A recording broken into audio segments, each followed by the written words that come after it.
Madame, mademoiselle, monsieur, bienvenue à Metro News. Voici les principaux titres qui seront développés aujourd'hui.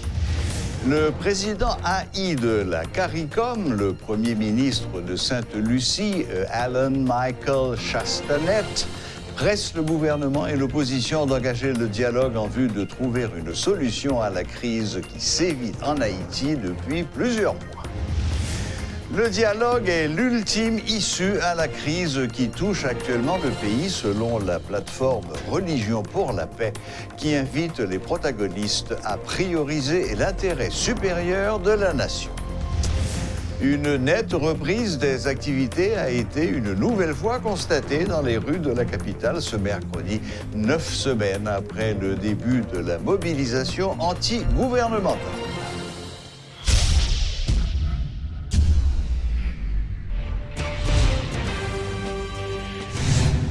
Les activités économiques ont repris dans plusieurs régions du pays depuis le début de cette semaine. La destruction des barricades sur plusieurs axes routiers importants a permis aux chauffeurs du transport en commun de reprendre leurs activités. Des équipes du ministère des Travaux publics, appuyées par des unités de la Boyd et de la CIMO, ont eu fort à faire au carrefour Marassa pour déloger les gardiens d'une barricade. Des échanges de tirs ont eu lieu entre les policiers et des individus armés qui voulaient les conserver. Les forces de l'ordre ont dû faire usage de gaz lacrymogène pour repousser des protestataires qui ripostaient en lançant des jets de pierre. Dans d'autres quartiers, des protestataires ont fait valoir qu'ils entendaient dresser à nouveau les barricades détruites. La circulation automobile avait repris dans plusieurs communes de la région métropolitaine et des commerçants et petits détaillants étaient à nouveau visibles. Les transports en commun entre la capitale et les villes de province ont repris dans certaines régions et notamment à Jacmel. Les activités économiques ont également repris dans plusieurs villes de province, au Cail et au Gonaïves. Les leaders de l'opposition ont annoncé une trêve en vue de permettre aux citoyens de se ravitailler. À Jérémy, c'est un calme apparent et à Jacmel, les transports en commun fonctionnent. Toutefois, de nombreux commerçants ont exprimé une certaine lassitude en raison de l'absence d'un dénouement à la crise. Le bras de fer entre le gouvernement et les contestataires perdure depuis bientôt 9 semaines et les deux protagonistes campent sur leur position. Une reprise timide des activités a été constatée dans l'administration publique ce mercredi. Plusieurs employés de la fonction publique ont répondu à l'appel, notamment au ministère de la Planification et de la Coopération externe, à la Direction générale des impôts, entre autres. Après plusieurs semaines de paralysie totale des activités, l'État n'est pas encore en mesure de donner le ton, totalement. Rodolphe Pierre-Louis et Guy Tréchoisy ont visité plusieurs institutions étatiques. Suivez leur reportage. Merci Serge. Nous sommes en train d'effectuer une visite de l'administration publique. Après plus de 7 semaines de paralysie totale des activités, comment se présente la situation dans la sphère publique? Sur la route de Bourdon, où se situe le ministère de la Planification et de la Coopération externe, c'est le calme plat. Devant le bâtiment, le parking est pratiquement vide. Sur la cour de l'institution, le climat est serein. De nombreux véhicules sont remarqués et les agents de sécurité sont là. L'atmosphère pourrait laisser croire que tout fonctionne normalement. En effet, 70% des employés sont présents selon les affirmations d'autres fonctionnaires qui ont voulu conserver l'anonymat. Après plusieurs semaines de paralysie, ce ministère tente timidement de se relever. À la Direction générale des impôts, le constat est le même. Beaucoup d'employés ont fait acte de présence et plusieurs services de cet organisme qui contribuent grandement au budget national sont opérationnels, rapportent des employés, mais toujours sous le sceau du secret. Les petits commerçants, les marchands ambulants, les motocyclistes, les demandeurs de services qui font des va-et-vient dans cette zone attestent tous du fonctionnement de l'institution. Toutefois, si l'activité tend à reprendre, il est difficile d'en dire autant pour d'autres institutions étatiques. À l'avenue Charles Sommer, où sont situés plusieurs ministères, c'est l'encéphalogramme plat. Cette zone est quasiment déserte si l'on doit décrire l'ambiance dans les rues.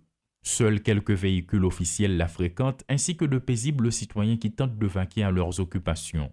À la Cour supérieure des comptes et du contentieux administratif, le tableau est le même. Tout est tranquille. Au ministère du Commerce et de l'Industrie, certains fonctionnaires publics sont assis devant l'entrée principale et discutent entre eux. Peu d'employés ont répondu à l'appel alors que beaucoup d'autres sont aux abonnés absents. Tout porte à croire qu'il est encore loin de parler de reprise des activités dans l'administration publique. Notons que dans la foulée, si certaines entreprises et des institutions tentent de rouvrir leurs portes, celles des écoles restent fermées. Guy Tréchoisy et Rudolf Pierre-Louis pour Télémétropole. Préoccupé par les conséquences des turbulences qui perdurent depuis 8 semaines dans le pays, le président de la CARICOM réitère son offre de bons offices pour faciliter le dialogue politique entre les partis. La crise politique prolongée qui a bouleversé la stabilité politique et économique du pays et prolongé la perturbation des activités quotidiennes de la population ne peut être résolue de manière pacifique que par un dialogue constructif. La CARICOM lance donc un appel à toutes les parties concernées pour qu'elles engagent un débat constructif de bonne foi afin de rétablir l'ordre et la normalité en Haïti. Je cite. La communauté appelle toutes les parties à reconnaître les dommages causés et à s'abstenir de toute action susceptible d'entraver le règlement pacifique des différends et le retour à la paix et au calme en Haïti. De plus, le président de la CARICOM assure que son organisation est attristée et préoccupée par l'aggravation de la crise en Haïti qui a paralysé le fonctionnement normal de tous les secteurs du pays et créé une situation de misère pour les populations. La communauté déplore la destruction de biens et de moyens de subsistance, la détérioration de la situation humanitaire et le nombre croissant de morts résultant de l'effondrement de l'ordre public qui s'est intensifié au cours des dernières semaines. Bien que la CARICOM soutienne pleinement la jouissance du droit à la liberté de réunion, nous demandons instamment que cela soit fait de manière licite. Fin de citation. La plateforme Religion pour la paix continue de prôner le dialogue comme ultime issue à la crise qui touche actuellement le pays. La Mambo Evonie Georges Auguste, membre de cette plateforme, déplore une volonté de la part de chaque bord d'exclure l'autre des discussions, alors que les échanges ne peuvent, selon elle, qu'être positifs pour le pays. Solution, c'est le dialogue-là. Quel que soit le genre, conférence nationale, dialogue national, chita attendé, chita parlé, conférence souveraine. Tout genre, les vient en condition aujourd'hui, son nécessité. Pour qui ça son nécessité? Nous faisons 215 ans, nous avons rejeté photos l'une sur l'autre. Toujours gon moun n'a crucifié. Nous toujours gon croix pour nous crucifier au monde. Est-ce que yon grain de moun pour contre lui qu'a changé tout ton statu quo? Est-ce que on grain de moun capable de faire? Nous-mêmes plusieurs fois, moi-même personnellement, dans une rencontre que moi gagne avec le président, on te dit son héritage lourd de plus de 200 ans qu'on hérité là. Et sous dos libre à tomber comme chef l'État. Comme on qui là, on est là. Comme chef l'État. Et je dis à nous au bord de ça. Là, on peut parler de dialogue, de paroles actuelles, de dialogue. Au côté que le président dit le temps la main à l'opposition pour venir dialoguer avec lui. Proche président dit l'opposition doit venir dialoguer avec l'opposition de son côté dit il n'en est pas question. Dialogue, c'est démission et l'aide démission pour apprendre. Là, on ne peut pas parler de dialogue, ça, ou même. Non, on a parlé de dialogue qui est nécessaire, là. Cap inclut dialogue, ça. Mais dialogue, ça, il n'est pas qu'à prédominant, parce que justement, crise, là, n'est pas politique. Crise n'a traversé là, en plus, le monde a vendu une crise politique, mais elle n'est pas politique. son crise sociale qui découlait de toute inégalité que nous parlons et puis de toute injustice sociale que le peuple a connaît. Je dis à peuple là dans la rue, moi j'ai l'impression que même opposition qui ça c'est si nous t'avons regardé, c'est lui qui lead ça qu'a fait là, qui est dans tête li. Même opposition pas connaît que crise est arrivée là. Parce que même yo pas exempt de résultats qui pourraient le porter. Ça veut dire que là on a parlé de système, nous tendons dans la rue à tabula rasa, qui voulait dire ça voulait dire. Ça veut dire personne par exemple.